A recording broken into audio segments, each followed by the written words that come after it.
one of these before and I had it like in the main area. Maybe I'm just confused with some kind of different things because that was just everybody was going to the tour. No, I don't know. I just wanted to see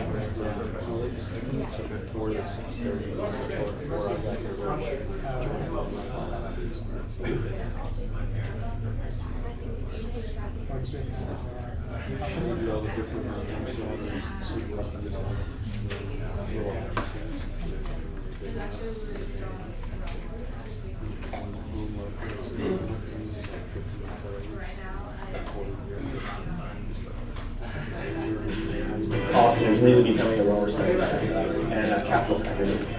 We came in with this idea of like we're going to start a company together because we start companies together. There's so much going on here, and there's just the right mix of people here. There's the right investors, the right employees, like there's the right peers. The Capital Factory has events that run pretty much every day. You know, our guys are after the meeting, they're like, hey, by the way, if anybody's looking to hire, you know, let them come talk to us. No, actually, come over to our office. It's another 40 feet here. The entire growth of your startup to probably your first 20 employees is contained within the Capital Factory. So whatever you're recruiting for, whatever tech stack or platform or hardware or software, or even 3D printing now, there's almost always those people coming to your office on a day-to-day basis. And you just sit around at nighttime, they'll probably give you free pizza and beer. And you want to demo your product after the bit. Well, you're here at Capital Factory. One of the coolest meetups that I've been to at Capital Factory is the Women at Austin meetup, because I was able to network with other women entrepreneurs.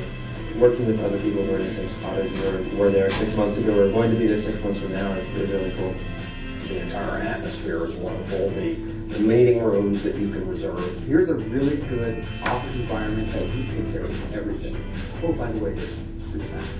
Oh, by the way, there's this managed conferencing situation. Well, one of the best resources here at Capital Factory is the office hours. The Capital Factory Mentor Network is now so big, and the number of people in almost every industry vertical are there now, and most of those guys are entrepreneurs themselves. And you meet mentors, you meet other entrepreneurs. Like for us in particular, I met my co-founder here. I met my co-founder up here. There's just a real critical mass down here. Our developers went to one of the development meetups and we met our newest developer, Kyle, there. We hired him. The Capital Factory was with us for 2 years, going from that sort of ambition to the actual reality of having a successful company with like significant amount of money raised and like a high functioning team. You know, technology is just as much about community as anything else. You become part of this national family of people.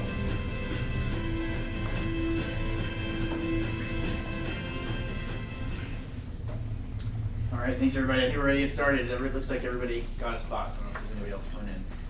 But glad to have a full house today. This is the intro to the Austin startup scene. I'm Josh Baer. We've got a couple guests joining us today. This is a really great one with Damon and Jacqueline. And we have one more. Is there another guest, or is it two of you? It might be the three of us. There might be one more. So in for a really good time. I'm going to cover about a half an hour of speed pass through all kinds of stuff about the startup scene and things like kind of everybody needs to know. Obviously, we can't cover everything. There's like a ton of stuff. And then we open up to Q&A with Damon and Jacqueline and I. You guys can ask anything you want. Before I do that, if you guys, I always take a picture and post shout out about all the stuff going on here and all the people, and I can tag 10 people in the post, which will go out to like about 25,000 people. So if any of you guys want to shout out your Twitter handles, I can throw you in here and you'll get tagged in it. Anybody? Massage Clicks. Oh, Massage Clicks? Yeah. At SK Taxwell, TXWAL. Say that again. SK Taxwell, TXWAL. SKTEX. Go. How about Spallglass 1953? SPAW Glass 1953. Acklen Avenue. How do you say it? ACKLEN Avenue. Olivia AI _ Olivia? Mm-hmm.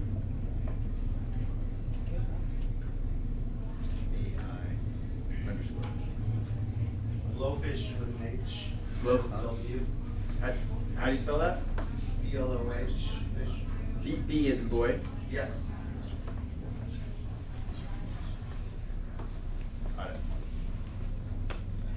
Got it. Pizza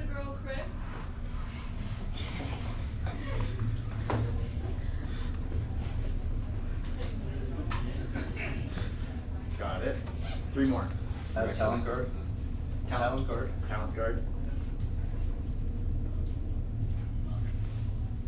Recollect energy. Recollect energy.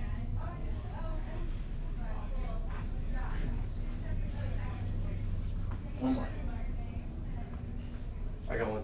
Lebanese Thunder, 1991. There's always at least one really good.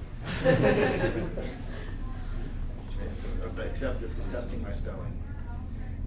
Lebanese Thunder? Yep, 1991. Not seeing that. Lebanese. Thunder. Thunder? It's not coming up. Oh, sorry. One more. We have to have a better name than that. Nathan G _21. That is not better. Alright. Nathan underscore what? Nathan G _21. Alright. Your challenge for today. No, Nathan underscore G underscore 21? No, Nathan G Oh, Nathan G. _21. Your challenge today is to come up with something as good as that. It's not, that one's not, I'm not getting that one either. It wouldn't come up like that. One more. HEHAN G _21. Yeah. No. It wasn't like that. It wasn't one of My BPO. My BPO. Okay. Thanks for indulging. All right. Here's what you're going to learn about. So these are the questions that everybody seems to ask. What's different about Austin? How did Austin become a tech hub? What are the 5 special things about Austin's startup scene? And how do you keep track of what's going on so that you can find out about new stuff? And then also a lot of people want to know about getting a job, finding a co-founder, meeting investors, where they should work, and then we'll have the Ask Me Anything. So my question's for you. Who went on the tour today? A bunch of you. All right, good. Who was actually born in Austin? 2 people. Welcome to Austin. That's what it's like. Everyone else, who recently moved here? That doesn't mean everybody else. Okay, so a bunch of you. So a lot of people have been here for a long time, but they've recently moved here. This is what we get for being one of the fastest growing cities. Nobody's actually from Austin. Who's lived in Silicon Valley before? A bunch. All right. Who has a startup right now? A bunch. Who wants to work at a startup? All right, you all see each other? Who considers themselves a tech person? All right. Business person. Who's a tech person and a business person? Who's been to South by Southwest before? Not half of you. And anybody go to UT? All right. Anybody not raise their hand for any of those questions? You really didn't? Wow. All right. Impressive. All right.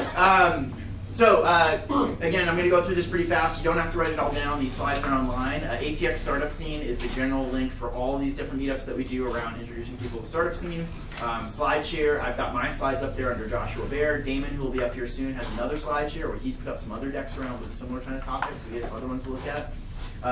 Everything that we do in here is recorded and streamed over the internet from that camera at the top. You can see this video at Austin Tech Live.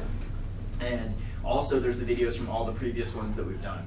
And while you probably don't want to see me give the same presentation over and over again, the Q&A with different people is often pretty interesting. There's Q&A, there's other ones we do, which like how to meet investors, how to get to an accelerator, things like that, where you can see different people, different VCs or other people up here answering questions. And then this last link I'll reference again later on, but that is a blog post that I wrote that's kind of like the blog post version of this talk. So it's like, okay, here's like 10 things you should do, you know, just very instructional, like follow these people on Twitter, sign up for these email lists, go to this event to plug into the startup scene. So that's another really good starting point. So what is different about Austin? Biggest thing is that, you know, one of the biggest things is that we're the fastest growing city and have been for as long as I can remember, the past couple of years. I'm sure I have to update this number because it's about a year old, but last time somebody counted, because apparently somebody counts, 165 people move here every day. And why do they move here? They move here because everywhere they look, everyone says that this is the best place to live. They make all these lists of like the best places to live for all these different reasons, and Austin's like usually at the top of that list. In fact, Austin, San Antonio, Dallas, and Houston are usually dominating that top 10 list. So Texas overall is just totally kicking ass. And all those things that make Austin and Texas a great place for anybody to live for all these different reasons, make it a great place for startups. Because what do startups need? The biggest thing they need is people, right? They need great people that are smart and that people that can be co-founders, that can be your first employees, the engineers or salespeople or talent that are going to help build your team. And so one main things companies look for when they think about where to be is they want a low cost of living and great access to a lot of talent. And Austin's got both of those things.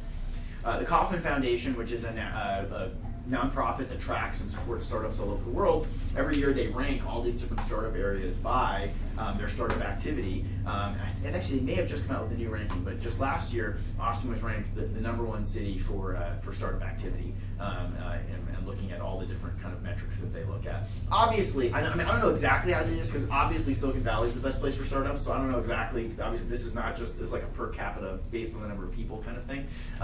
But what that really just says is Austin's a really good place for startups. There's a lot of startup activity, and actually in a coffee shop here in Austin, you're more likely to hear somebody talking about a startup than in Silicon Valley. So what are the things that make Austin different than Silicon Valley and different than other places? Actually, these things tend to be the things when you're comparing. Everybody compares Austin to Silicon Valley because that's kind of like the startup mecca. But the things that make Austin different are really actually the type of things that make most places that aren't Silicon Valley different. And Austin just tends to be one of the bigger places that's not Silicon Valley. And so we've got most of the whole ecosystem going there. But I think you'll find these things, same things to be true in Madison, Wisconsin, and Houston, and Dallas, and Washington, D.C., and Boston, and a lot of other places, and in other places all over the world. So one thing is Austin's a bootstrap first kind of place. So you're expected to get something done yourself and prove that you can execute on something before people just throw a lot of money at you. And that's something that's been a trend for the past 20 years because it's getting so cheaper and cheaper to do a startup. And so as it gets cheaper and cheaper, more is expected of you because anybody can go do it now. And that also builds into this. But Austin really is a bootstrap first kind of place, and investors and even like potential co-founders or people you want to hire, they're going to want to see that you've gotten something done on your own before people throw a lot of money at it. Another thing about Austin and generally not Silicon Valley is being really revenue focused, and the alternative to that is being growth focused. So in Silicon Valley, if you set really good growth numbers, you can get away with not really having a clear revenue model. And in Austin, it's pretty hard to get a company funded that doesn't know how it's going to make money ahead of time. And basically the bar is just higher. You're going to have to show really strong traction and really strong viral growth and really low customer acquisition cost to make that work. And so Austin likes businesses that know how to go make money. It doesn't mean it can't be a consumer business. There are great consumer businesses that make money. We've got lots of them that have been big companies like I think I consider Retail Me Not or HomeAway both consumer businesses, although they're both marketplaces. Things like Favor, which is a delivery service that's consumer, but much harder to do something like a Twitter or a Facebook that's got to raise a lot of money and run for a long time without necessarily knowing how it's going to make money. People generally move here for quality of life. People that are moving to Austin usually have a lot of choices about where they could move, and they're moving here because they're thinking where's going to be the best place to raise a family, to kind of like live for a long time. Generally, I think people want to work hard, but they also want to have some of that balance. They're looking at the outdoors life and the music scene and the schools that are here and a lot of other things. And there's a really good side effect of that. That people that move here for quality of life are much less likely to get poached and hop to the next job. So it's easier to retain talent here in Austin. At the same time, I've heard some entrepreneurs complain that it's that you end up with at some places a little bit of a kind of 9 to 5 or 9 to 6 kind of mentality, which really doesn't work for startups. You need people that are willing to go bust their ass and work a lot of extra hours usually to get these things really done. And so that's something I think that's the good side is easier to retain talent, but the downside is harder to make people to work 12 hours a day nonstop. And then I think social capital is really important here in Austin. So particularly if you're new to town or new to the startup scene and you're looking to plug in, the way you do that is you go help other people out. You volunteer at stuff, you participate in things, you organize something, you go participate in some open source project, you do something else to give back to the community and help other people out. And I think you'll find that goes a really long way and that comes back to you. Overall, I think one of the biggest things we benefit from is this rising tide mentality, this feeling that Austin's growing and booming, that people are moving here, that there's more and more opportunity, and that it's not a zero-sum game, that it's not like it's, for me to do good, you have to do bad. Generally, most people seem to feel like, wow, if other people are getting funded, it's going to be easier for me to get funded. If other companies are growing and having success, it's going to be easier for me to grow and have success. And so everybody seems to want to help each other. And that's a really special thing that we have that I hope we can hold on to for a long time. So, how did Austin become a tech hub? This is my quick history lesson. I'm not a history teacher. I haven't read any history books. This is just really just me talking to people and making it up. But I've talked to a lot of people, and I'm pretty sure this is a pretty good baseline for how Austin came to be the tech hub that it is. And it wasn't by accident. It was a bunch of people that actually worked really intentionally to go make this happen. Generally, now about like 40, 50 years ago. So one of the guys, if you talk to lots of different people about this, was a name you're going to hear come up over and over again, and that's George Kosminski, or Koz. He was a very successful entrepreneur. He founded a company called Teledyne, which is a national computing and hardware company, a software and hardware company. He created IC Squared at the University of Texas, and through that also the Austin Technology Incubator, which was one of the first incubators in the country. He was very involved civically, helping to with the Chamber of Commerce and other things, helping to really affect economic development here. He also worked with this guy Admiral Bobby Inman. He was one of the top people running the CIA for a while. And then came here to Austin as part of a project that I'll talk about to help lead this big research initiative here in Austin, and he's stayed since then. And then another guy named Pike Powers, who worked with those two gentlemen as well, and really helped to drive a lot of the initiatives here. So these guys have been doing this for a long time.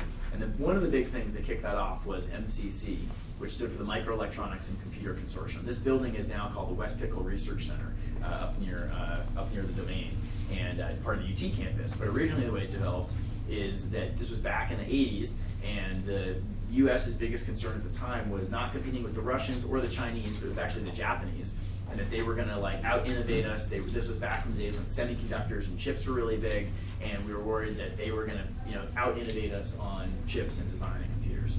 And so a bunch of big companies got together, and they put together a big pool of money to basically create this big research center and try to help Austin, the U.S. be more competitive.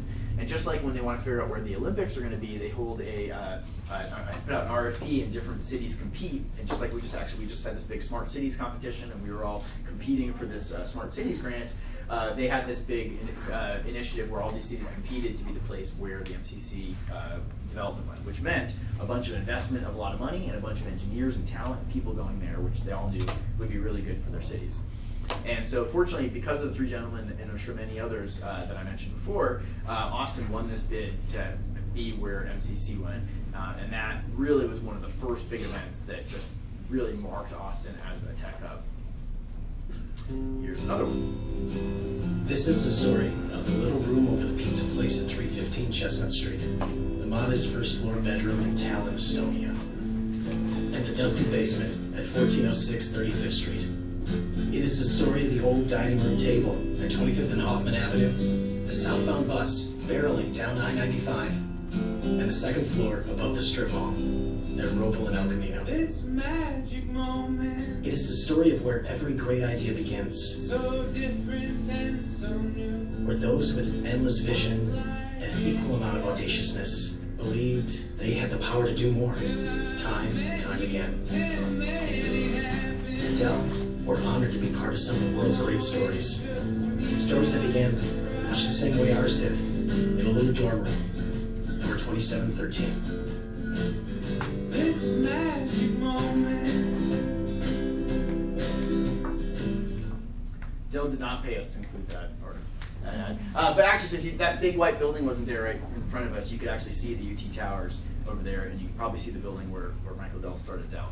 And Dell started it in his dorm room at UT, and obviously that went on to become one of the biggest companies in the world, and that had a massive impact on Austin. And you'll see that not just because there's the Dell Medical School and the Dell Children's Center and the Jewish Community Center and all these other big things named after Dell all over the city, but you'll see it in the tech community. And it's because of all the companies and investors and other things that came out of Dell as a result of their success.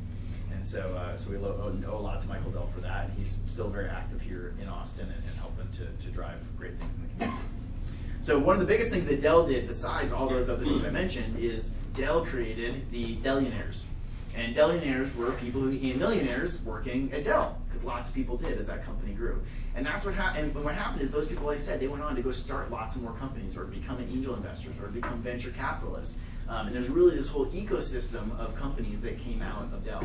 And that's what happens with almost any big company success. And so that's this virtuous cycle where there's a startup and it grows really fast. And in that process, people learn lots of skills, and they form teams that work together, and they learn about customer problems, and they get all this experience, and then they have some big success, and that big success creates a bunch of liquidity. It puts that talent into the marketplace, it puts money into the marketplace, because all those people make a lot of money, and then a bunch of them become investors, who then either they start companies or they invest in more companies, and that cycle goes around. And that's how a startup community starts. That's how you get from it starts. It really starts with like some big success story. And if you look at almost any other city, they'll be known for like what was the big company that kind of like established them, right? So in Seattle, it was Boeing, and then it was Microsoft, and then it was Amazon, right? And there's like these big anchor tenants, right? And you'll find that in many, many other cities. Now the thing about this cycle is it generally takes 10 or more years to go one loop around the cycle. So it takes a long time for a startup to get an idea and grow and then become successful, and these things to come out of it. So we're like, we're 4 turns around that cycle. And Silicon Valley is probably like another 2 or 3 turns ahead of us around that cycle, right? And there's a bunch of cities that are much farther behind us, or they haven't really even started it yet. But that's really what makes it go. So there have been a bunch of other companies here in Austin that have done that as well. Here's a company called Tivoli. Tivoli was a company that was started by, spun out of created out of Austin Ventures. Bob Fabio is one of the founders. He's a mentor here at Capital Factory, and still started a bunch of other companies. This slide, I bet, is 10 or 15 years old. And it's what it was trying to show was all the different companies that came out of Tivoli, from people that worked at Tivoli and went on to go start other companies, and teams that were formed, or things they invested in. And I'm sure if you were to make this today, this slide would be much, much bigger and full of a lot more other companies that trickled out of it since then. And that happens with lots of different companies. I came here to Austin to work at a company called Trilogy Software, different from Tivoli, although often confused. And Trilogy brought thousands of great, talented engineers here and entrepreneurs here from all the top schools, and many of them stayed, and they're now working at lots of the other companies. And there's a whole host of other startups and companies that have come out of the Trilogy Mafia. The Trilogy Mafia, which is just all the kind of ex-Trilogy people all over the place, is one of the best indicators of a company that's about to go break out. So you see, like when a company really starts to grow, you'll see that all the senior executives start getting sucked in from the Trilogy Mafia from all these other places. And so you look at companies like HomeAway, Starvoice, Indeed, up-and-coming ones now like Data.World or others, and it's all a lot of core Trilogy in there. That's what brought me here to Austin, and I think Damon as well. And then here are just some others. So here are some other really big companies that all be billion-dollar companies that either went public or had a massive exit that each created dozens of other companies that have come out of them. And here are might be some of the next ones. So these are just some names you might have heard of some of the companies that are up and coming that might be one of those next big success stories. One of my favorites there is WP Engine, but there's a lot of good ones on there. And then here are some of the really big companies in town. So these are the companies where they probably weren't started here necessarily, although some were, but more likely they've got some really big office here. And a lot of people don't realize how big of a presence these other companies have. Apple has their second largest headquarters in the world is here in Austin. So number 1 is Cupertino, number 2 is here in Austin, and a lot of work happens here in Austin. If you call and talk to anybody in Apple for support, you're probably talking to somebody here in Austin. Atlassian has a really big presence here. IBM, Microsoft, Dell, obviously, Facebook and Dropbox, they all have a really big presence here. Google, I'll talk more about, but Google has a huge presence here in Austin. So those are the big companies that you might see around. So here's some quick special things about Austin. Again, there's a million different things, but I'd highlight a few. One is South by Southwest. I saw that about half of you have already been there.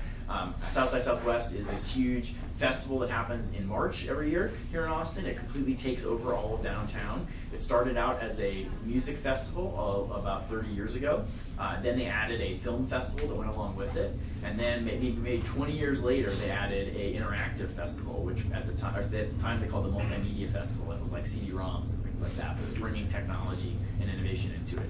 And over time, that part actually grew to be bigger than all the other parts. And so now the interactive festival is the part that I think of as South by Southwest. While there's still the music festival and the film festival, and now they've forked off where it's really about 20 different festivals all happening at once. But part of what's so cool about it is that it all kind of overlaps in this interesting way, where you get the serendipity of all these different people meeting. And so there's education, and there's startups, and there's gaming, and there's healthcare, and there's EDU, and there's Echo, and there's just all these other types of things, and yet they all kind of mix together, which is really great. And that really is what puts Austin on the map for a lot of people around the world. There are a whole bunch of really great people that come to Austin once a year for South by Southwest. That's the time that they come.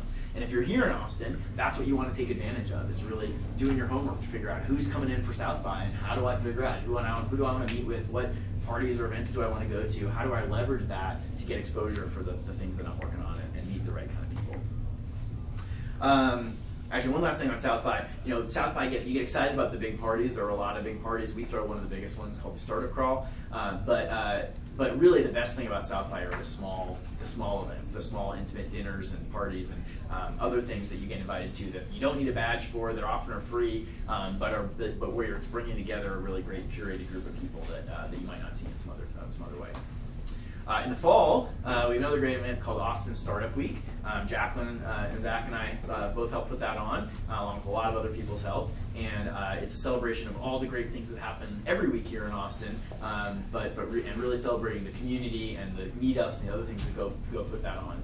And so we do that in October, between the 2 weekends of the Austin City Limits Music Festival. So hopefully also using it as a time to get people that are interested in moving to Austin to come, go to the music festival, come check out some of the things going on in the startup scene, and hopefully decide to stay here. So that's coming up in October. And at both of those, we do an event called the Startup Crawl. And the Startup Crawl is basically an opportunity to highlight all the great startups here in Austin. It started at South by Southwest because with South by being such a big event and so many big budget companies being there, it was often really hard for a small company to get noticed there. And you can throw a $20,000 party at a bar and have really not get noticed because there's so many other people throwing $20,000 parties and $100,000 parties at the same time. So the Startup Crawl is this massive party where we basically get all of the startups downtown to throw a party at the same time. And then if you're too small to have a party at your own office, you can basically have a table or a booth either here at the Omni or at other locations where we put you inside of another big startup. And so that way, for a few $100s, you can be part of this event and you're the star of the show. It's all about the startups.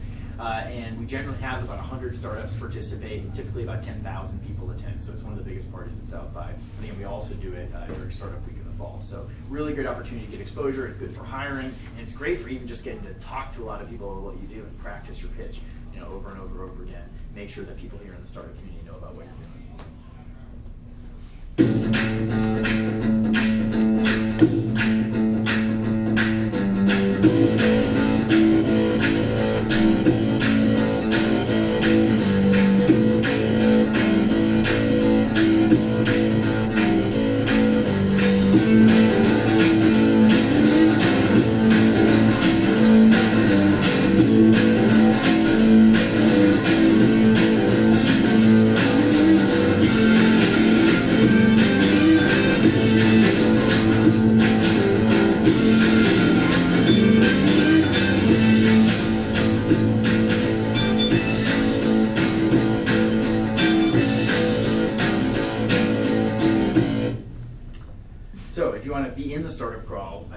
Started registration for the next Startup Crawl in October. So if you want to have a stop or be a table at that, go to atxstartupcrawl.com and you can learn more about it. Another great thing about Austin is we are a Google tech hub, and that's part of Google having such a big presence here. Google has tech hubs all over North America and all over the world where they help support different startup communities. Part of that is their sponsor, which is great. Obviously their financial support helps a lot, but it's much more than that. It means that we have a direct pipeline into the Google team, so that if our startups need help with different Google products, they can get those. They get access to a bunch of free stuff through Google to help them get started on their products. And also all of our members have a passport, so that if they go to any of these other cities, they can go and land at the Capital Factory there, and they can basically work there for free and get introduced to people and get plugged in and help out. And we love being here, having people come here from all over the world that are visiting Austin, plugging into Austin, and helping them meet other people here that they should connect to. We're also one of the first places to get Google Fiber, I guess the second location in the US. That was a really big impact for Austin. It was pretty awesome. I actually don't have Google Fiber at my house, and we don't have Google Fiber here yet, but I've already really seen the impact of it, and it was pretty amazing. Google announced they were going to do Google Fiber first, but it wasn't even going to launch for a year or two because it takes some time to go roll it all out. And after they announced it, but before anybody had any Google Fiber, AT&T decided that they had to beat Google to the punch, and so they rolled out their gigabit service before Google did. And then Grande Internet, which is a local internet provider, they rolled out their gigabit service. And then at my house, I have Time Warner, and they didn't roll out any new service, but just suddenly, magically, overnight, my internet got 3 times faster. I didn't have to spend any more money. It was the same price. And so this was all the incredible impact of competition and of the free market. Google didn't even actually have to roll out any fiber, and they had a dramatic impact on what kind of bandwidth is available to people here in Austin. And now Google Fiber is rolling out, and lots of people do have it. Does anybody here have Google Fiber? A couple people. One of the really great things about Google and their approach to this is their approach with fiber is not about how do we make the most money off selling bandwidth. It's actually about how do we get high-speed bandwidth to people that wouldn't usually have it and get it into it's more about digital inclusion and getting it into places that wouldn't be. So downtown, which we have fiber, just not Google Fiber, and my house, where I live in a pretty nice house in a pretty nice place, and we already have pretty fast internet, is not top of the priority list. What they are doing is they're servicing different parts of the community that wouldn't normally get this. They're going and pre-wiring low-income housing units so that every single place there has high-speed internet in it for free, schools and lots of other places, and it's really pretty awesome for Austin. And then finally, we're one of the places where they're testing their autonomous cars. So if you drive around the Miller Airport area or other places, you'll see these Google cars on the road, and ones that don't look quite like this, that are where they're testing their autonomous vehicles, which is pretty great. So we'd love to see more of that here, and hopefully be one of the first places where consumers can actually use them.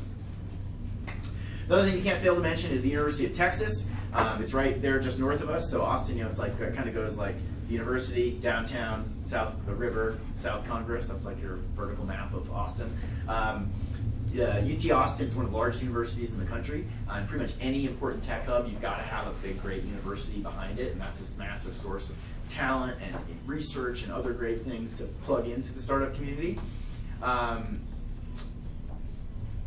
can get a video. I teach a class there for student entrepreneurs called Longhorn Startup. Here we go. Longhorn Startup is designed to give student entrepreneurs the opportunity to work on their startup while they're in school and get real course credit for graduation. I'm a biology major. I'm an MBA student and also earning my master's in advertising. I'm studying electrical engineering. I'm a junior film major and computer science minor. We brought in some incredible speakers to meet with our students, like Michael Dell and Brett Hurt and Mark Cuban. We have a lot of great presenters come. The speakers are really fantastic. When you've got a startup that's real, it's time to get involved in the lab. And the lab takes the seminar to a whole new level by giving you a bunch more credit, connecting you with local mentors, and giving you lots of time to work on your startup with your peers. I wanted to get some real-world business experience before I graduated. When I signed up for the class, I had to start defending my idea and my business model right then. In addition to getting time to work on their startup, they get matched up with local entrepreneur mentors that work with them to improve their pitch, to focus them in the right direction, and to help them get it pointed towards funding and acceleration. A lot of the acceleration that we've had so far wouldn't have been possible without this class. We've had some of the greatest mentors. I mean, the access to folks like Josh and Bob and Ben Dyer and just the entire mentor network. They're always so knowledgeable and so helpful and always willing to give us so much support that I think not only has been invaluable, it's just been fun. This class has linked me with a mentor that has just become an angel to us. And it's always been a fun experience just because they're also fun people. And you get to talk to those people and ask them questions and kind of get a glimpse into how successful people made it to where they are. Get this kind of insider knowledge, learning what it means to make a company, to make a startup work. There are a lot of great resources on campus for student entrepreneurs, but it's also great for them to be able to get off campus and go to Capital Factory, where they're surrounded by other real entrepreneurs that are working on their startups and learning from each other. I'm so pleased to have Capital Factory. It's such a great place. That's where we meet up with some of our mentors. It's a beautiful place to work, and it's a hub of entrepreneurship in Austin. You know, I started my first company when I was in college, but we didn't have any of these kinds of support structures. We had an entrepreneurial center, we had business courses, but nothing like this that could give me time and credit to actually work on my startup in school and learn from all the great resources that the university has to offer. I've wanted to be in this class since it started. This is what I came here to do, build a startup and take it to the next level. This class has been amazing. I love it. So, you know, student entrepreneurs, we have our seminar starting up in the fall, and there's a lot of other great resources at UT, but our demo day, I got to update this, we just had our demo day, so I get to put the next one. It'll be next May, and so you'll want to check that out. It's always a great event. Typically have Bob Metcalf MC that with some other great guests, as well as seeing all the startups present. Bob Metcalf is a real great gift that we got to Austin about 5 years ago. Bob is a professor of innovation at the University of Texas, really connected to anything cool going on with startups there around research. He's the inventor of Ethernet, so he plugged some of the first computers together. Founded a company called 3Com that sold to HP for a couple $2 billion. He's had a bunch of other careers along the way before ending up here in Austin. And so he's really super active. He's around at lots of events. You'll see him around. He's really approachable. You know, he's totally the kind of person you just go up and talk to, and he'd love to hear from you and hear what you're working on. And we're really lucky to have him here in Austin. Another guy is named Ben Dyer. Ben works closely with Bob in the Innovation Center at the engineering school. Ben was founder of Peachtree Software, which most of you probably haven't heard of, but was a really big software company. And he's done a bunch of other things too. So he's a really great entrepreneur and experienced investor. The Dell Medical School is another thing you got to know about at UT. It was a really unique opportunity. It's one of the first new medical schools like this created in the country in a long time, and teaching hospital. It was funded by a voter referendum, so the taxpayers in Austin actually funded this medical school, both to create the research that comes out of it, and also because we felt like the community itself will really benefit from this. So they really take a mandate to actually serve this local community. And they've just announced their first class of students, and so they're just getting kicked off. The guy in the lab coat there is Clay Johnson. He's the dean of medical school, and another great person to know, as well as Minnie Callan. Minnie is really is his kind of second in command, but she runs all the kind of research, innovation type things happening there, and a lot of the partnerships. And she's more likely to be a person that you might connect with around some startup type thing you're doing. So really glad to have both of them move to Austin to be part of the medical school. Finally, there's the Texas Venture Labs, which is a program out of the Graduate Business School, really focused on helping primarily graduate students at the university to plug into startups and learn about the startup world. And they also, their accelerator program, different than a lot of others, is designed where you submit your company and you get a team of MBAs to go then work on your startup and do a project around it. And so for them, that's getting the MBA students real startup experience, but it's a great experience, obviously, for the startups here in Austin as well.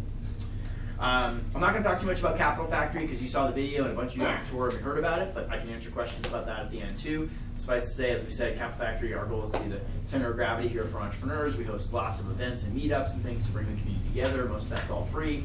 Give people a place to work, which is really not about the place to work. It's about all the people that are there, being connected to other people and meeting potential co-founders or people you're going to hire or your first investors or things like that. We have a mentor network of about 150 local mentors who are all the top CEOs and executives here in town. And to be a mentor, what they have to do is they have to volunteer once a month to come in and pay it forward to meet with some other entrepreneurs and try to help them out, make introductions, keep them from making the same mistake they did, or maybe become their first investor. And then we have a fund that invests in startups. And so if you can get 2 of the mentors to personally invest in your startup, our fund matches that, and then we try to help go multiply that more. So we can talk more about that later. How do you know what's going on? First thing is the Startup Digest. This goes out every Monday morning. You can sign up at startupdigest.com/Austin. There's a little link at the top to subscribe, and there's also a link to submit events. We try our best to find all the great events out there and tell you about them, but we actually don't have any crystal ball or anything, so somebody has to tell us about them. So if you're putting on some great events, submit it there so that we can include it. It goes out to, I think, 6,000 or 7,000 people every week, and it's one great way to know everything that's going on here that you might want to attend. There's also a great Facebook group called Austin Startups. It has, I think now, more than maybe like 14,000 people on it. It's really big. And this is like the embodiment of the Austin startup community online. So if you want to post a question, get some feedback, get a recommendation for a service provider or anything like that, it's a great place to post those kinds of things. Another great thing is to follow me on Twitter. I try really hard to tweet everything important about what's going on, and so I'll give you there's lots of other people you could follow, but easy thing is if you follow me, you'll get a whole bunch of it. And then we also have a Medium publication called Austin Startups. This is austinstartups.com, and basically it covers all the great things that the Austin entrepreneurs and community are writing about and highlights those in one place, so you can find out what the pulse of what the Austin people are talking about. I mentioned this blog post plug into the ATX startup scene. Here's the quick short list of what it tells you to do. If you go to the blog post, it'll give you the details of which Twitter accounts to follow or which Facebook groups to join or which meetups to go to. But that's something I really recommend you go check out. And again, that's just bit.ly/plug into ATX startup scene. How do you land a job at a startup? That's a question I get asked a lot. Personal introductions are always best, so really leveraging your network, which is always bigger than you think it is. It's not just your parents and your immediate coworkers, but it's everybody you see in the day and everybody that they know. I think, like I said, with the social capital, volunteering, paying it forward with other people, and participating, hanging out, lots of events, going to co-working spaces, going to meetups, things like that is a good start. There's a Facebook group called Capital Factory Jobs, and it's got thousands of members on it. If you post that you're looking for a job there, that lots of startups watch that, and then the startups that are here also can post their job postings there. There's another really big group called Austin Digital Jobs. It's not just startups, but it tends to have a lot of overlap with startup-y type jobs. And that's another great place to post your resume or to post if you have a job open. And I mentioned volunteering to pay it forward. There's a group called Austin Tech Volunteers. That's a great group to join, where when there's volunteer opportunities, people will post them there, and so you can go help out with Startup Week or the Startup Crawl or some other thing going on and meet some people and help out. Another thing I'd asked a lot is how to find a co-founder. There's a co-founder meetup every month. It's on the second Monday of the month here at Capital Factory. They'll typically have 100, 150 people in the room. 10 or so startups get up and pitch what they're working on, try to find people to work with. There's another online group called Founder Dating that'll help match you up with co-founders using it kind of different ways. One of my favorite ways to find a co-founder is at a weekend hackathon, like a 3-day startup or startup weekend, because just enter the kind of self-selection of the type of people that go there or the type of people ready to go start a company. And you get to really see what they're like, because you get to like work on something hard with them with some time pressure and like staying up all night and things like that. That's a good way to find out if you really like working with them. There's lots of other things. We also have a program here for serial entrepreneurs that's an entrepreneur residence program. So if you've started a company before and you're looking to start another one, we've got a special program to help kind of fast track you into the startup scene and into meeting co-founders and other opportunities. Lots of hack events. Those are great places to meet co-founders or to plug in or find something to work on. Because we're running a little short, I'm going to skim through this and we can talk about it more if you want to. Meeting investors, that's a common question we get from everybody. Again, your network's the best way. We do a whole event just about how to meet investors. It's on the first Tuesday of the month, so coming up probably in another 2 weeks here. And now we talk just about covering all the VCs in town and accelerators and how to meet investors. And we'll usually have a VC up here or some people that have recently raised money to answer questions.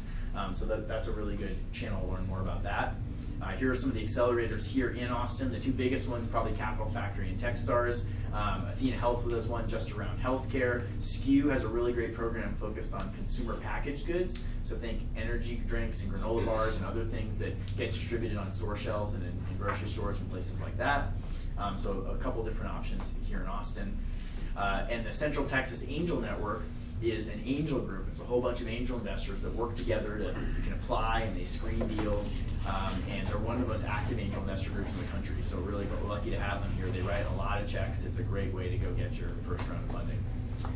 I'm going to skip through some of this. Here's a bunch of different VC firms in town. Every time I make this slide, I got to add another one. There seems like there's a new VC firm launching every month or two.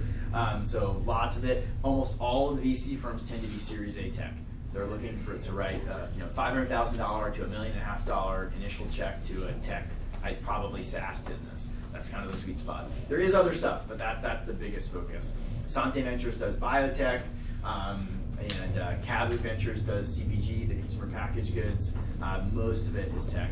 And then Build Group is particularly focused on Series B rounds, kind of growth rounds of helping companies grow after they've really found their product market fit. Where should I work? Of course, I'm biased. I'd say start in a co-working space. That's a great way to meet a lot of people. There are a lot of co-working spaces in Austin, and they tailor to every different kind of community. There's Capital Factories focused on tech. There's ones focused on diversity, focused on small businesses, focused on stay-at-home moms, focused on, or not stay-at-home, but working moms. There's all kinds of different options, and so find your community that you want to be part of and plug into it. And I avoid actually signing a lease for as long as you can. And I work downtown because downtown is really the heart of Austin, and it's the heart of the startup community. It's where most of the tech businesses are. Pretty much everybody works downtown for as long as they can, and the reason you have to stop working downtown is because you can't get enough parking for your employees. That's actually the actual reason. It's like, oh, we're trying to grow, we found more space, crap, we cannot find 300 parking spots. We have to go move somewhere else. That's unfortunately the truth of it. And here are many of the different co-working spaces here. Again, every time I make one of these, I feel like there's a new one. Two recent ones that opened were Galvanize and Tech Space. The biggest ones are Capital Factory and WeWork. These are all ones downtown. There are also ones that aren't downtown. Link Co-working is more central. And there's other ones kind of south side, east side, Tech Ranch up in the auditorium. So there's a bunch of different options. And okay, so wrap up before we do the Q&A. So Paul Graham, the founder of Y Combinator, writes a lot of great essays. He writes one great essay about cities and their unique ambitions. And he says, every great city that you really get excited about or identify with, it has something that is this unique ambition, this unique thing about it that really identifies it. And so some examples here I'll give and see if you can help. So the ambition is always be something. So can I imagine what do people want to be? Intelligent? Yeah, so be smart. So Boston's this huge university town, right? Everybody there is all about education and being smart. Silicon Valley, anybody guess for Silicon Valley? Innovative, destructive? Disruptive. Those are pretty good. Those are good ones. Those would probably be good. I think there's no right answer to this. I think some people would say is be powerful. It's like they want to create the biggest companies in the world. Some of it's disruption, some of it's innovation. New York City? Be rich. It's really expensive to be in New York, right? Money makes New York go around. What about LA? This is an easy one. Be famous. Be famous, right? It's Hollywood, right? So Washington, D.C.? Be connected. Be an insider, right? Yeah, you got it. All right. So what's anybody know what's Austin? Weird. Be weird. Any other thoughts? Well, so a good friend of mine, Bijoy Goswami. He's also a Trilogy guy, and one of the founders of a great community leader here. He started one of the first meetups that really started to grow. Before now, we have hundreds of meetups called Bootstrap Austin. He put this saying together, and he says that Austin's ambition is be yourself, and I think that's really true. Austin is kind of like do it your own way, hometown kind of thing. Keep Austin weird, be local. It is a be yourself kind of place, and I think that goes along really well with being an entrepreneur. And so I think that's why we have so many entrepreneurs here as well. So if you like this kind of stuff, there's a great book called Startup Communities by Brad Feld. Brad's a venture capitalist. He's also one of the founders of Techstars. Talks all about the different things about starting a startup community and so they kind of more depth on some of the things we talked about today. Again, you can find all this online, atxstartupscene.com, the SlideShare, videos, or that starter post, which is, if you haven't done, you should go start there. With that, I would love to invite Damon and Jacqueline up here to join me. Damon is a programmer's programmer. Damon's one of the top organizers of different technical meetups and entrepreneurial meetups here in Austin. I think I first met him at the Austin on Rails meetup, which he started, which is one of the biggest technical meetups for Ruby on Rails programmers. He's gone on to start so many other things, the Open Coffee for Entrepreneurs and Hack Nights, and helped start Founder Dating here, and many, many other groups. And I'm sure that he'll start another one tomorrow. And so really appreciate him coming in today. And then Jacqueline is also just involved in a million different things, and just always starting new organizations and new great events and programming. We work on startup week together, which we've been doing for 5 years, 6 years, 5 years. And she's worked with many, many other groups, and she now works with Techstars, running a lot of their programming all over the country, and I don't know, probably all over the world. So we've got a great representation of a lot of different people up here that both represent many of the different organizations and meetups and other things in town. And that these two are definitely two of the just most connected organizers and community people here in Austin. So we can open it up now to you guys and answer any questions you want. We'll do this for, again, until about 6, and then there's a happy hour in the kitchen, which you're all welcome to come join. And I think there's a lot of other people in the happy hour already. So, who wants to start? You said this was on sorry, you said this was online. Where is this presentation? The presentation is the SlideShare link, the second one. SlideShare. Yeah, or some version of it. And then there's videos of the presentation at Austin Tech Live. Looking for iOS and Android app developers, and trying to find young hotshots that'll work cheaper out of school. How do you recommend going about that? Damon? Nobody wants those people. Right. Yeah, right. Nobody ever asked him that. Right. Yeah, I guess. So there are a couple of mobile groups, right, for iOS and Android both. I think there's a couple of different iOS groups. So definitely would just try to attend those and meet people in those groups. I don't know if are you looking to pay people? I mean, or is this a volunteer project? Pay some, Yeah. and maybe profit share Mm-hmm. if the potential goes somewhere. So, you could create a role or a job rec and post it to the digital jobs group and kind of just try to suss out people there. We have tons of tech people that are lurking around building stuff, and sometimes you just have to let them know that you're there and then kind of draw them to you with an interesting project. So. Yeah, but hiring's really hard. Everybody wants what you want, right? They want somebody great that's going to work cheap, really, you got to find some way that you're gonna stick out. Most of the, I think it's totally worthwhile to post things, and you should post them, and I find lots of great opportunities through that. The general rule of thumb is that the really best people you want to find already have a job, and they're not looking for one, or they have, and they also, especially when you're looking for like an iOS program or something like that, well, it's, they have a lot of other things they can go do. They can just go make their own app, right? And there are some people that go make these little apps and can make a lot of money, and so you have to compete against that. So those people generally have a lot of options, and they're expensive. So again, getting back to networking, you have to really leverage your own network and really think about, depending on what you're doing and what your mission is, how do you find someone that's really passionate about that, where that's going to be a particularly good fit for them, and they're going to want to work on it because of what it is and because of their ability to be involved in it. But it is really hard. What's in it for them, basically? Yeah. Like flip it around. Right. So if you're in that situation where you have a digital product that you want to build, software or web app, whatever, how do you make a decision about where is using like a third-party custom dev shop as an alternative to trying to find awesome talent that's a unicorn status talent?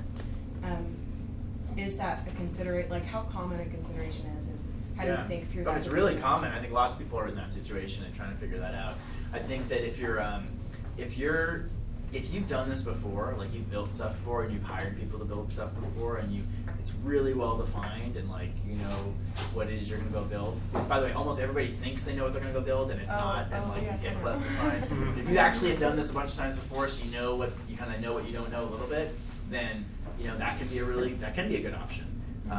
Most startups, what I would call a startup, like startups that I work with, it's a terrible option because they don't really know what they want, and it's going to change a lot, and they haven't done it before, so they don't know how to manage a team like that, and so all they end up doing is spending a lot of money to have somebody build the wrong thing, and then they're just like not in a good spot after that, and they're spending a lot of money while they're figuring it out. And you want to be not spending a lot of money while you're figuring it out, and then spending a lot of money after you figured it out to go do the right thing, right? And so having somebody, the big benefit of having somebody that's on your team you're working with is it's a lot cheaper to iterate, and you can typically kind of figure that out faster. But you know, it's hard, right? And so that's kind of what we have to balance. I met with somebody yesterday, and that was my first time meeting with them, and they came down and talked about what they were trying to do, and they apparently had already spent $150,000 building this, you know, product which wasn't done yet, and they're telling me about it and how they're getting ready to launch it. And I was like, I introduced them to the idea of a concierge MVP, which I'm sure Damon's familiar with, but I was like, it basically was like, well, can you just do this without building anything?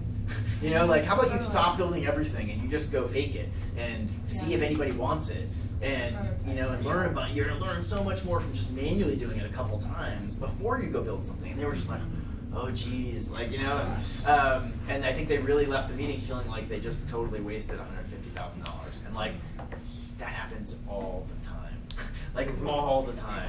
So yeah, I think it's much riskier to hire someone to do it because chances are you're gonna have them build the wrong thing. Like they'll do what you told them to do, and then you're gonna realize halfway through it that it's not the right thing. I agree, just to throw this out there. People ask me for developers all the time, and a lot of times I push back on them and say, are you really like ready for a developer? You know, is your business having any traction at all in terms of people you've talked to, research you've done, proof that you've gotten by concierging it or doing it manually? Like I tell them, technology is automating something that's already working instead of, hey, let's do some shiny technology and then like see if it works. That's an expensive idea. Yeah. How do you validate the ideas? Is there a best way to? Okay, I'm gonna let you do that, but then I'm calling on people. Okay. Go for it. What is the best way if you have an idea and then you get a hunch for can be workable? What is the best way to validate that without really exposing the idea? I mean, you cannot validate it without exposing the idea. Maybe in some really weird circumstance. Well, I mean, what protection? I mean, it's basically. Depends on what kind of business it is, but a lot of the ones we deal with software, like you can't really. You have to tell people about your idea and get feedback and find out where it is broken. But if you have some really weird tech thing that's, you know, unique and you're going to patent it and all that kind of stuff, maybe some protections could be put in place. But usually, you need to socialize your idea and find out if it's really. So is that recommendation is to just go file a utility patent and then? No, he was not saying. I don't think that's what he was saying. And maybe Depends in a on rare what your case idea is. that would be the case. Most people we talk to should not go file a patent. It's just not really relevant for them. And you're going to still have to talk to people about it, so then you're going to invalidate the patent. Try to get people to sign NDAs is really difficult. They won't do it. But I think if you're not familiar with it already, the methodology or the way to think about that, typically when you're asking that question is called lean startup. It's not the answer to everything by any means, but it's generally the answer to like, hey, I've got this idea. Is it a good idea? And it's a way to go get feedback from people, and typically without building it first. Like, you know, and so there's a book called The Lean Startup. There's another book written by a guy here in Austin named Ash Myra called Running Lean, which I think is one of the better books in that area. Particularly, it's very practical. It really walks you through kind of step by step how you go test your idea in a really practical way. I think Ash regularly runs events and stuff that you can attend, right? Yeah, there's a meetup Like called workshops. the Lean Startup Circle, and then he does like paid classes kind of things around it as well. And there's the Lean Startup meetup, which happens here as another. Is the mentor network, can we talk to someone? Do they allow that or? I mean, there's lots of mentors that can help with that kind of stuff. One of the things, if you're a member here, and like, there's a bunch of mentors that would help with that. There's a guy named Steve Sanderson, who's a mentor here, who's really he's done a bunch of work around that, and that's his real specialty, is all particularly customer development and lean startup. So I had a question. I'm co-working here for a couple of months, saying I'm not tech, I'm more business and law. So I've had some really good conversations with people here that are in startups. So my question to you is, when I talk to them, they're very focused on the technology, and I'm thinking more business model design. And so there's these gaping holes, and we both kind of fill in with our own expertise. When startups apply to accelerators, other than the tech or the value proposition, what are some of the big holes that they show up missing? I don't know. It depends on the team. I mean, sometimes we tech-tortual fund teams with 3 people that are all developers. Sometimes it's 1 developer and 4 biz dev or marketing people. So I think it really varies, and it depends on the team. Yeah, I mean, all kinds of holes. Yeah. I often when I'm trying to train new mentors, we say like, okay, you can't like meet a startup and tell them everything that's wrong, because everything's wrong. Right? You know, like, so, you know, when you're a startup, everything's broken, you're just getting started. So it's more like figuring out what's, you know, what to focus on now. And so there's lots of holes and lots of problems. I think, you know, very common, missing a co-founder. You know, it's like, not that everybody needs a co-founder, but very commonly it's like, oh, you're missing this really important part of what you have to do that you're not an expert at and nobody on our team can do. And so that would be part of it. Or missing a business model.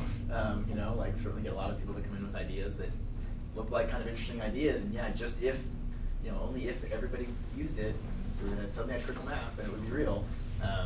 So those would be two things. Usually it's the opposite of your case, where you've done all this business modeling. It's the tech guy who's got this app idea that really has no business basis, but they want to build it, use it, think it's awesome. On the technology scene, right, what are some of the areas that are really good for tech in Austin?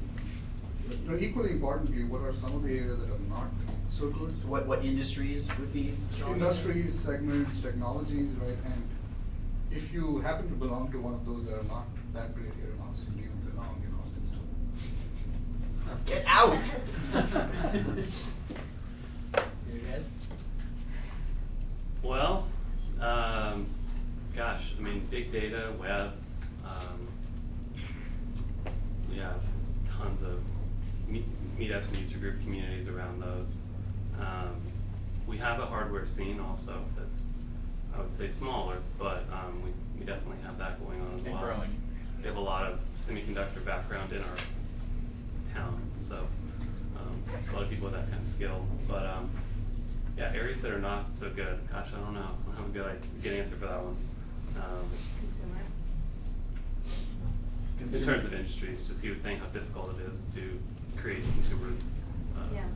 Consumer's harder typically because it's often hard to find the right talent, like people that are really good at building consumer front ends or doing consumer marketing, and because the correlation of consumer and no business model is very high. So I mean, I think consumer with business model is no problem if it's a strong business model. For those transactions, yeah, usually, like you're going to make revenue soon, but if it's going to be way down the line, then that's just not something that typically is supported as much here. And it's harder. You know, like we have a great company here called Music Meets Video, and they put on these video contests where basically they'll run a contest around like a particular artist or someone, and you basically do your own karaoke version of it, like or your own version of it on YouTube, and like thousands of people submit their videos. Then they have like a kind of Tinder style like swipe and vote on the videos to see which ones you like, and they run this big contest, and they get great engagement. Like I mean, lots of people go and do it, and they do it around these different themes, and they get all this fan engagement, and they're starting to make money now, and they're starting to close some big sponsorship deals, but it's taken them time to get up to that, and so it's just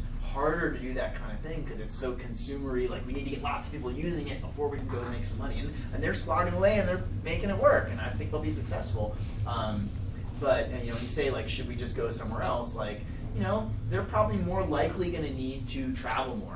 They're more likely going to find investors in lots of other places. Now, it's getting easier to be able to find investors in lots of different places than it's ever been. And I think for anybody in Austin, you shouldn't assume, like, I'm going to find all my investors in Austin. Like, it's a global world. We're in the middle of the country. I think it's totally okay that you might make some trips out to California, make some trips out to New York, and, might meet some investors out there as well, and then bring their money back to Austin. And that's okay. Other things I think that are really hot, so all the things that Damon said, our backgrounds, it's enterprise software, semiconductor, things like that. So you can think of the things that come out of that are pretty natural. But VR is really hot in Austin right now, virtual reality and augmented reality. We have some of the top VR developers here in Austin and studios, and I feel like I'm meeting a new VR company like 2 a week. Like there's a lot of them. There's a lot of interest there. Just generally kind of mobile is strong, gaming is strong, SaaS is strong, IoT is very strong, and I'd say that's where most of our hardware stuff is happening, is going to be around IoT or wearables. And so we're seeing a lot of that and a lot of investor interest around IoT as well. Those are, I think, some of the bigger trends. Health tech. Yeah, health tech. Yeah, the biggest vertical is at Capital Factory right now. Completely not by no intention, just the way it happened. Is health tech is the biggest one. Real estate tech is the second one. Who knew? Like we got all these people making like stuff for real estate agents, commercial real estate, and other things like that. A lot of sharing economy stuff, and obviously transportation related stuff. So follow up. It's important to move quickly just to test your idea. So does the general thought process of getting to revenue quickly, does that get in the way of trying to do that? Just your thoughts. It just depends on your business. Generally, getting to revenue quickly is a good thing. Back to you. Yes. If you've done the concierge route and you know your holes and your floors, where is that unicorn tech guy hiding out? How do you find him apart from obviously come to a meetup and things like that? Is there like any other way you can plug into engineers who are looking for co-founder status? I mean, I think it's like some of the meetups and things. Like, so it's like if you go to like a 3-day startup or a startup weekend, that kind of engineers that are there are often the kind of people that want to work in a startup. If you go to one of Damon's Cafe Bedouins or like Hack Nights, that kinds of people hanging out there are generally the kind of people that want to do that. And you mentioned Founder Dating, which is a website. Yeah. But, they do some in-person stuff, but it's mostly online. It's kind of like a LinkedIn for co-founders. People have profiles that say what stage they're in and what they're interested in and what their background is. It pulls in other LinkedIn. So you can kind of like sit at home and try and find someone. But that's one example. I'm doing that. But your best asset's going to be being able to tell your story and be an expert. Like the fact that you've done the concierge, being able to say, look, I really understand my customer. Here's what they're looking for. Here's what they do. I've tested this. This is what happens when I do it manually. If we automate these parts of it, here's what it can look like. And I think you have the opportunity to really, be able to talk about it really intelligently and with conviction, and that's going to be compelling to somebody else. So online still one of the best ways. Like founder dating is probably one of the best And then ways. there's the co-founder meetup. And then there's That was a way. I would A definitely not. No, without all due respect to everybody, I would not say founder dating is the best way. It's just one way. The best way is leveraging your personal network. It's talking to as many people as you can and putting time into doing that. If you're a member here, it's going to office hours and talking to every mentor and being like, here's what I'm looking for. Do you know anybody that's like this? Do you know anybody that's really interested in it?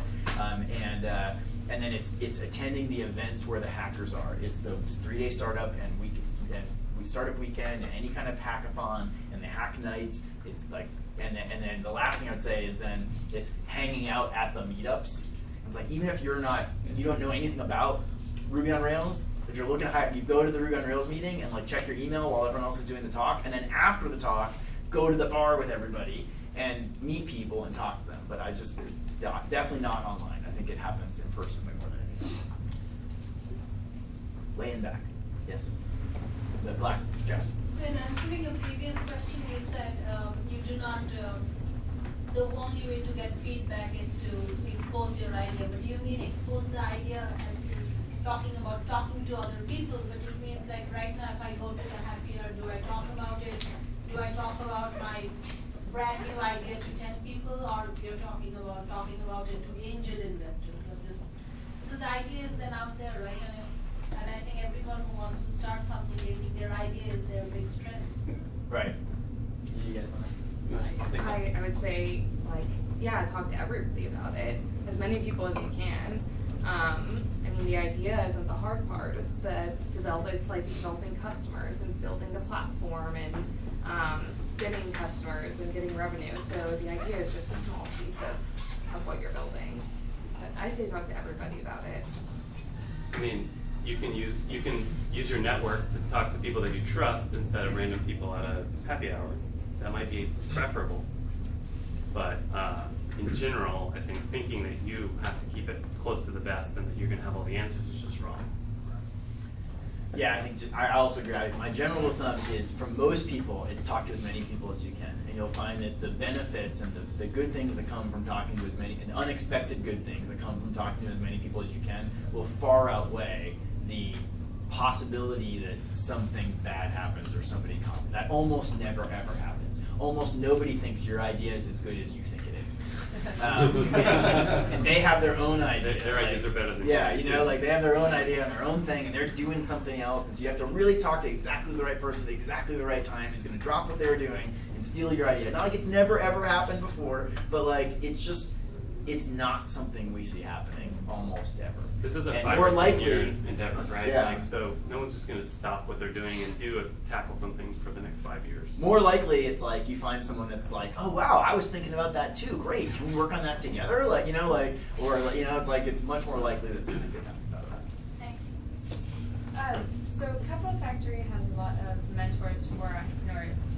And then there's, what was it, Maker Square? Are there any kind of mentorship programs for developers? Or places where we can, I mean, obviously the meetups are great to like talk to people, but is there anything a little bit like more career formal? Like just slightly more formal to like have someone to. Yeah, I don't know of any formal programs, but there's Women Who Code as an example. You surround yourself by women. Which is a meetup called Women Who Code. It's a meetup. It's very regular. They do events all the time, and I think mentorship does occur in those environments, even though it's not maybe like formally called a mentorship program. You can hang out with other women who are coding and get feedback and ask them questions. Cafe Bedouins is a hack night that I run where we hang out and just work on projects, whatever people are working on. And mentorship happens in those contexts as well. It's not a formal program, but there are a lot of kind of experienced developers that are just doing stuff that are there and can talk to people. Yeah, there's also Girl Development. I can't remember if it's Women Who Code or Girl Development, but I believe one of them do offer mentorship to like new developers that are coming in to their events.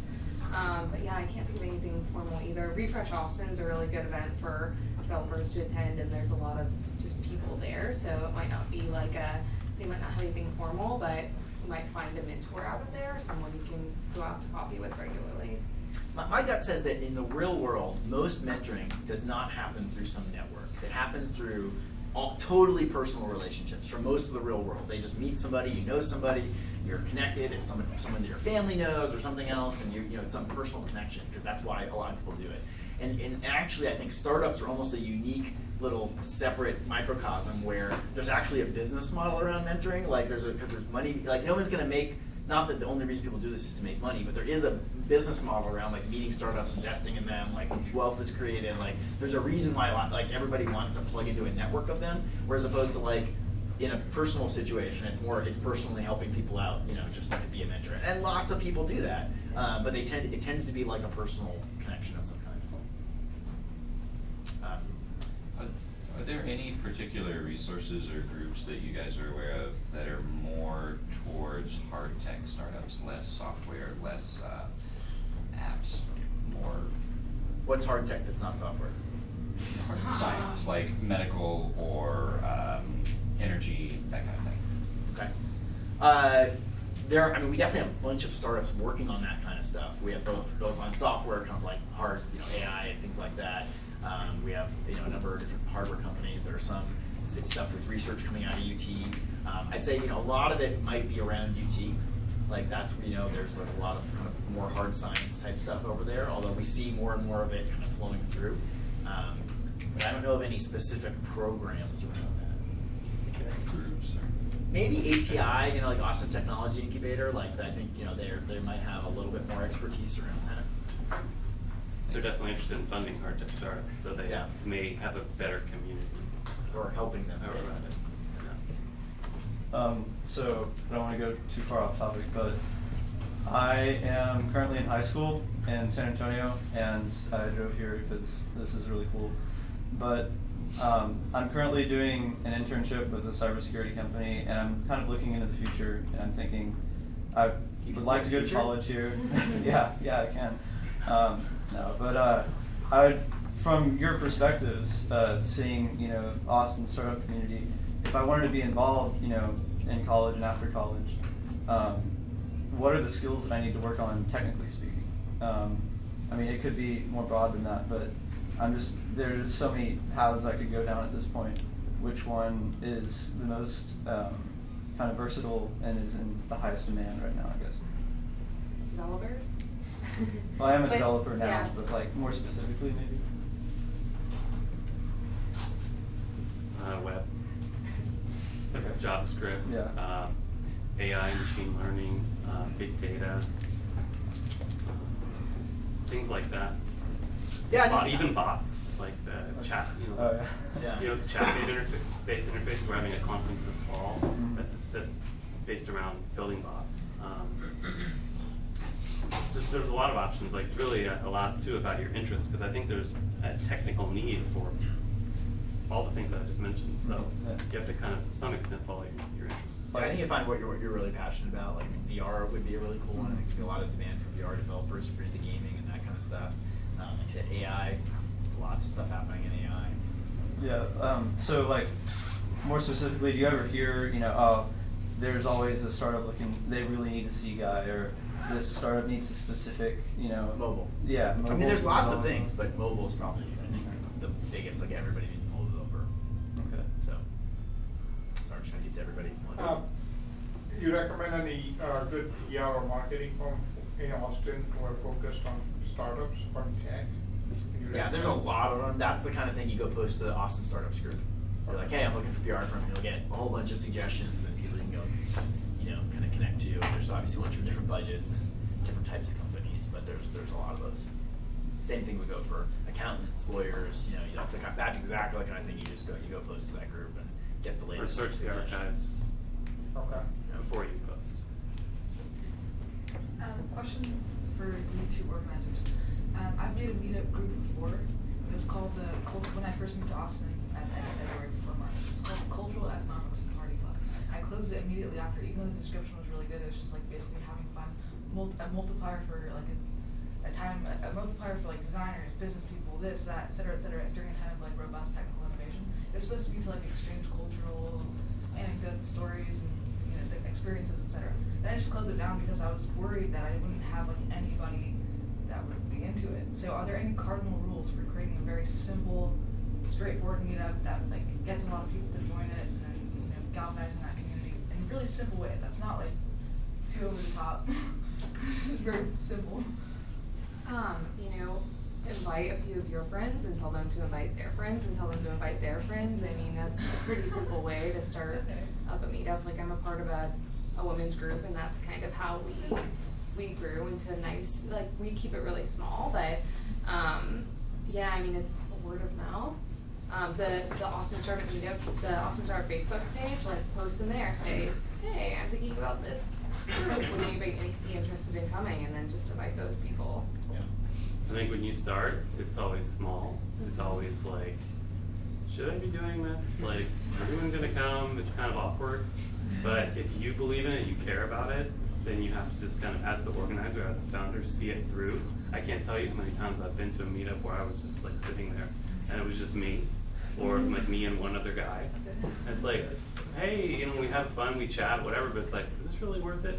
But if you really care about it, I think it is worth it, because you're cultivating the community, you're founding it, and you have to really stick with it. There are people out there that are interested in the things that you're into, but you won't know who they are until you actually put a flag in the ground and say, we're having this meetup, it's about this, and you explain it very clearly. So I wouldn't worry about simplicity and trying to get a bunch of people to come. It's more about, are the people that are there the right people? And it'll grow from there. Some of the best like events I've been to have been smaller events where only 5 people show up versus 100 people where Quality, I might not only quantity. where I might only talk to 5 people. So it's better to have 5 really engaged people than a room full of 100 people, I think. About time for 1 or 2 more questions. Did we not get to ask them yet? So just in general, like what's your opinion on like what investors are looking for? And then like you mentioned a couple things about bootstrapping. How far along does this product have to be? Just in general, and what's your opinion before you typically get investors? There aren't a lot of good general answers. Investors want to make money. Yeah, I mean, like do you have to have users, or you mentioned like mocking or faking it? Yeah. Does that work? Yeah, I mean, generally, if you're asking those questions, then yes, you have to have users, and you have to have, show that it really works. If you can really confidently, it's sales in the end. So, like, how much can you sell the vision? And how much can you sell the dream of what you're trying to do? And lots of people, there are people who get funded without anything, Most people need to show evidence that it's going to work. And what investors are looking for, and there's lots of different kinds of investors. Angel investors are completely different than venture capital investors as far as what they're looking for. Angel investors want to fall in love. I'm serious. That's really what it is. Like they could do other things. They need to fall in love with you and what you're doing and want to be part of it. And and they have to believe that it could make money and it could work. But it's a completely different thing than a venture capitalist who's making a much more kind of calculated decision. And believe in you because you figured some stuff out, you're passionate about it, this is your thing. It's a sales process. Yeah. I would say Techstars does occasionally fund companies without users or that aren't generating revenue, but they're typically people that have very, very, very deep industry expertise and have started a company and been successful before. Yeah. All right. One more question. So, when you're forming your company idea and maturing it, at what point you put a structure into it because you're trying to bring in new people? How do you know how much slice of the pie you want to give out and at what point you want to decide? Yeah, that's another thing. There's no magic answer to that. You have to try your best to predict what's going to happen and try to treat people fairly, but also leave you in a position that gives you the flexibility you need to grow the company, be able to give equity to other things. And it's really hard. So you can, there's some standard models, what's most common, but there's really no right answer, and you'll see all kinds of different things. I would say something really interesting that I saw. My husband went into YC and they pulled them back in to talk about their equity. Like they were interested in them, but before they accepted them, they wanted to talk to them about their equity because it wasn't divided evenly between the 3 founders. So they just have seen where it's not divided equally. A lot of companies fail or don't do as well, or they have co-founder breakups. Like something is happening. Like why are these people not going in this as a team? Why does one person have a lot more equity than the other two? So it was really interesting. I heard that same story about a different company just in the past few months, and with YC, and they weren't necessarily insisting everybody be exactly the same, but it was very, very disproportionate, and they were like, we'd feel a lot better if you lifted those 2 people up a little bit more, and they ended up doing that. All right, well, I'm going to wrap that here, but I want to leave a couple quick announcements, and I'm going to head over to the happy hour, which I hope you guys will join me at. If I could introduce a couple other people. So JD in the back. JD helps run our accelerator program. So if any of you guys are interested in learning more about the accelerator or getting funded, JD's a really great person to talk to. He talks to hundreds of startups all the time and investors and knows a lot about that and can give you some really good advice. Liz, who gave the tour earlier, Liz is our new member ambassador. So if you want to work here, Liz is a great person to talk to about getting membership, either for co-working membership or renting a desk or an office. And then we're in the happy hour today is sponsored by Cisco Spark. Cisco has a new $150 million fund to invest in companies, I think primarily building on their Spark platform, which is a collaboration platform, and to kind of be like a Slack kind of platform and things like that. And so if you have anything that in any way touches messaging, where you can incorporate messaging into what you do, that's the kind of stuff that they want. It doesn't have to be a messaging app. Think of messaging as part of almost everything else. And so I'd really encourage you to follow us over to the happy hour, and I'll be there to chat more. I'd love to hear about what you're working on, and there'll be a bunch of other people there too. I think there's 200 people registered. So hopefully I'll see you over there. Thanks for coming.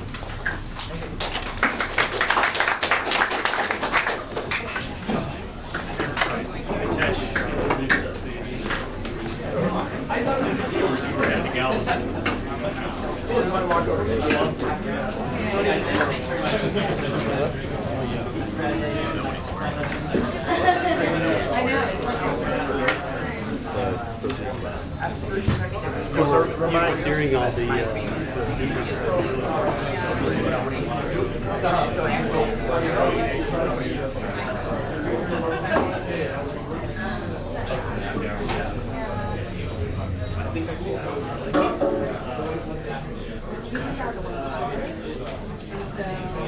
But for sure, if we don't talk late and we don't talk more today, let's put it for next time. You send me, let me check, you mentioned 27 and 11 a.m., right? Yeah.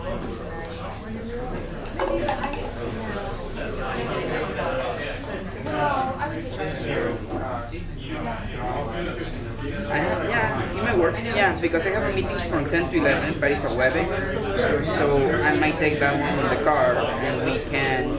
Yeah, I will send you an invite. And let's figure out where are you normally? I drop my kids off here at we used to live in FCG. Okay. We rented for about I'm usually here at 10:30, anywhere downtown. Okay, because normally I am going to be at the office at Monday, and my office is 183 McNeil. Something like, for example, Arboreton. Yeah, just work. send me the address. Okay, that works. Yeah, sure.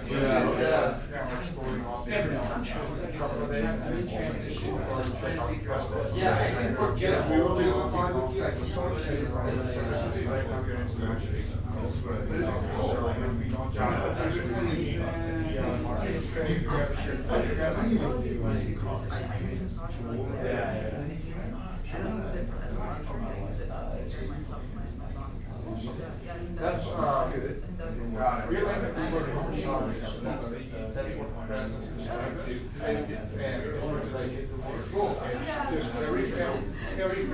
Every attorney for this type of thing works for each other.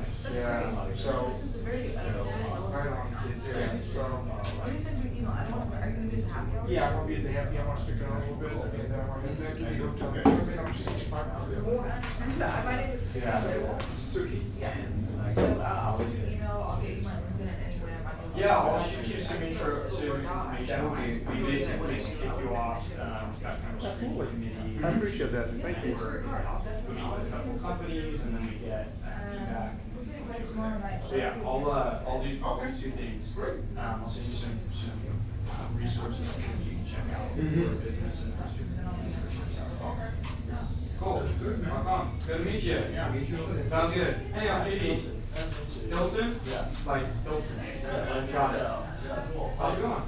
Good. I'm just wondering, like, if like a sound joins your accelerator, like a company that I'm helping, like, how do you introduce them to the investors? Is it like, oh, I want to talk to this guys that you know, or like you guys take them in to kind of like? Oh, it is a variety of things. That is the major thing, the main thing that we do. What's the company do that you're helping out? So as a streaming company, we just help like companies gain rights to their streaming platforms. Interesting, cool. So, for investors, we don't really care who the investors are. We want to introduce you to the right investor. That's the deal that gets signed kind of thing. So we have a model in our accelerator where if we get two of our partners that are mentors to invest, our fund will match that investment, and we have an angel syndicate, crowdfunding syndicate. So the mentors are like part of the network. Is that why? Our mentors are, we have over 150 mentors that are venture capitalists, serial entrepreneurs, angel investors, tech CEOs. So they're looking to invest in companies. We have Central Texas Angel Network that does the pitch cycles through here. We have venture capitalists doing quarterly visits here. So depending on what stage you're in, there's a lot of different things. And what about once they join the accelerator? Yeah.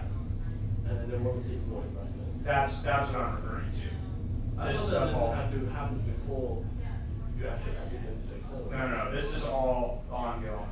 And then, we'll help some of our companies if it's interesting early on and introduce them to some mentors. Oh, because I was on your website, I thought that you had to like secure the two. No, that's during. That's hey, you come in and then you go meet all of our network. So you actually kind of like startup has to integrate with you guys and you guys pick them to join the accelerator and then you match them with two mentors. Yeah, well you're going to meet most mentors on your own. We'll recommend a bunch of them, but that's up to the companies to go out and see. So like you guys just like hang. We give you all the resources and all the people and PCs, and then we also do a lot of private screening. Basically, investors come in and say, hey, we're interested in health tech companies that are this stage that have this type of team, and then we go through our companies. So you just come to you and say, yeah, sure. I want to go to that. Yeah. So they always that's what. So that you can figure out. Exactly. Did you guys like